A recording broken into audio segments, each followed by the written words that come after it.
السلام علیکم ورحمۃ اللہ وبرکاتہ۔ ہم پڑھ رہے تھے سبق نمبر 3 وحدانیت کے بارے میں، اور آج اس کا تیسرا جز ہم پڑھیں گے عقیدہ توحید۔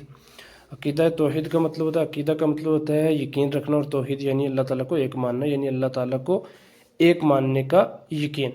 تو اس میں ہے خدا کے ایک ہونے کا عقیدہ رکھنا اسلام کا اول اور اہم ترین باب ہے، یعنی اللہ تعالیٰ کا ایک ہونے کا یقین رکھنا یہ کیا ہے؟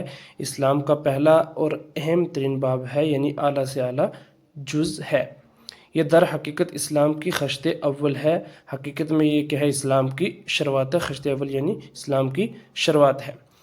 دخول اسلام بھی ہے، یعنی یہ داخل اسلام میں بھی ہے، اور تمام تر جو ہے لا الہ الا اللہ پر منحصر ہے، یعنی یہ پورا کا پورا کس کے اوپر منحصر ہے؟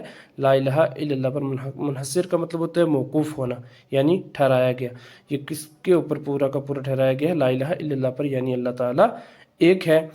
خدا کے متعلق چند عقائد یوں ہیں، یعنی اللہ تعالیٰ کے جو ہے ایک ہونے پر بہت سارے عقیدے ہیں، اور جو آپ کو میں اگلی ویڈیو میں بتاؤں گا۔ فی الحال آپ کو اتنا یاد رکھنا ہے کہ اللہ تعالیٰ یہ جو عقیدہ اور توحید ہے، یعنی اللہ تعالیٰ کے ایک ہونے کا یقین، تو اس کا یہ اسلام کا جو ہے سب سے اول اور اہم ترین جو ہے جز ہے، یعنی اللہ تعالیٰ ایک ہے، اس بات پر ہمیں یقین رکھنا ہے۔